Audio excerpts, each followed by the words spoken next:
আসসালামু আলাইকুম রহমতুল্লাহি ওবরাকাতু। প্রিয় দেশবাসী, আপনারা সকলে অবগত আছেন আমাদের বাংলাদেশে ফেনী, নোয়াখালী, কুমিল্লা, চাঁদপুর সহ বিভিন্ন এলাকায় ভয়াবহ বন্যা হয়েছে। পানি জলাবদ্ধতায় অনেক ভাই বোন আক্রান্ত অবস্থায় আছেন, তারা খুব কষ্টে আছেন।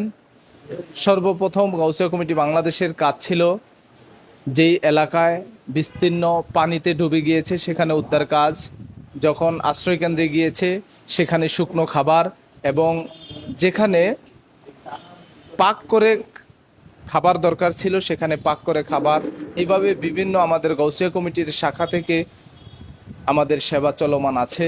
তারই ধারাবাহিকতায় আমাদের ঢাকা থেকেও আমরা বিভিন্নভাবে আমরা সেবা দিয়ে যাচ্ছি। ঢাকা বিশ্ববিদ্যালয় শাখা সহ চট্টগ্রাম মহানগর, চট্টগ্রাম কেন্দ্রীয় গাউসিয়া কমিটি সহ আমাদের প্রত্যেকটা শাখা থেকেই বিভিন্নভাবে আমাদের সেবা চলমান আছে।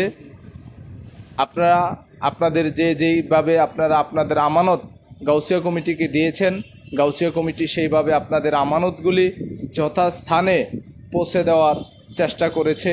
ইনশাল্লাহ আগামী দিনেও এইভাবেই কাজ আমাদের চলমান থাকবে। আপনারা বিভিন্নভাবে দেখেছেন যে আমাদের গাউসিয়া কমিটি বিভিন্ন স্টেপে বিভিন্ন শ্রেণীতে কাজ করে থাকে, যে শুধু ত্রাণ বা খাবার এই নয়। গাউসিয়া কমিটি যে চাষি ভাইদের ধান নষ্ট হয়ে গেছে, বীজ নষ্ট হয়ে গেছে, সেখানে বীজ দিচ্ছেন। যেখানে রাস্তা নষ্ট হয়ে গেছেন সেখানে রাস্তা মেরামতের কাজ চলতেছে। আমাদের গাউসিয়া কমিটির এভাবেই সারা বাংলাদেশের বিভিন্ন শাখায় আমাদের সেবা চলমান রয়েছে। আপনারা আপনাদের যে আমানত দিয়েছেন, আমরা দোয়া করব আপনাদের আমানতগুলি যথাস্থানে পৌঁছে দেই এবং আপনাদের এই দান অনুদানের কারণে আল্লাহ তাআলা আলে রসুলের সদকায় আপনাদের দো জাহানে কামিয়াবি নসিব করুক। আপনারা সর্ব অবস্থায় গাউসিয়া কমিটির পাশে থাকবেন ইনশাআল্লাহ। যে কোনো দুর্যোগে গাউসিয়া কমিটির ভাইয়েরাও ওই দুর্যোগ এলাকায় কাজ করে যাবে, সেবা করে যাবে। সকলের কাছে প্রত্যাশা। আসসালামু আলাইকুম রহমতুল্লাহি ওবরাকাতুহু।